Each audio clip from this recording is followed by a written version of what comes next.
Hi everyone, Brett McCrae here with the latest farm and ranch news on Northern Ag TV. During the general election earlier this week, Troy Downing was elected to represent the Eastern Congressional District for Montana in the U.S. House of Representatives. Yesterday, Representative Downing stopped by the Northern Ag Network, where I asked him how he plans to represent those farmers and ranchers in Montana's 2nd Congressional District.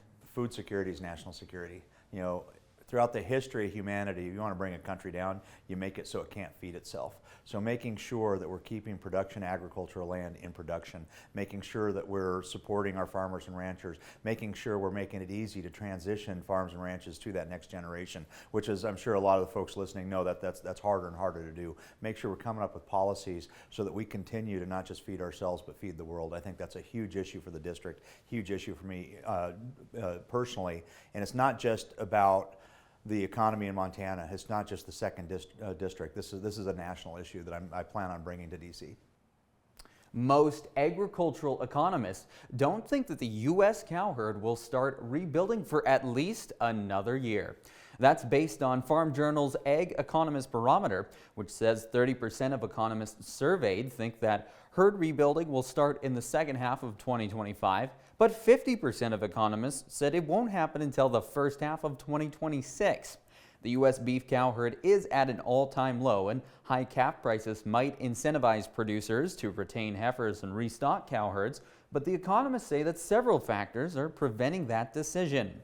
These include the average age of producers, the replacement costs, and heifer prices. Some even point to the high values of heifer calves at market, leading producers to question why they would retain those females when they could sell them for such a high value.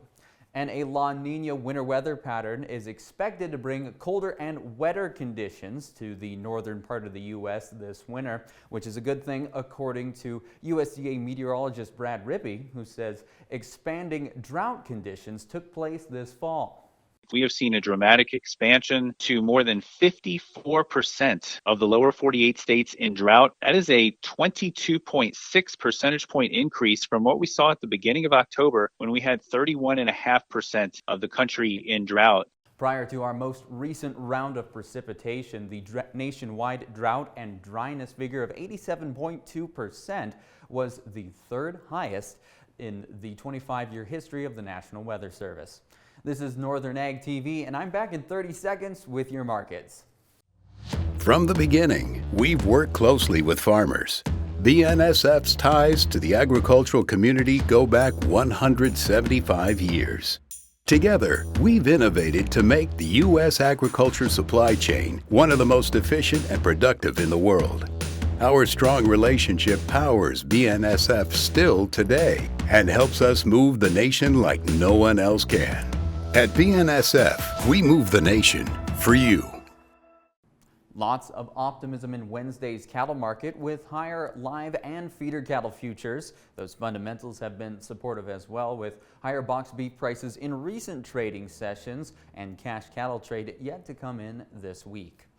For the cash cattle values from last week, steady to $2 lower, averaging $189 for live deals and $296 on the dress basis, more than 3,000.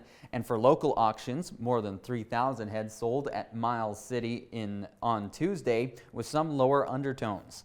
Light 5-weight steers sold from $311 to $319, and heavy 5-weights from $295 to $303.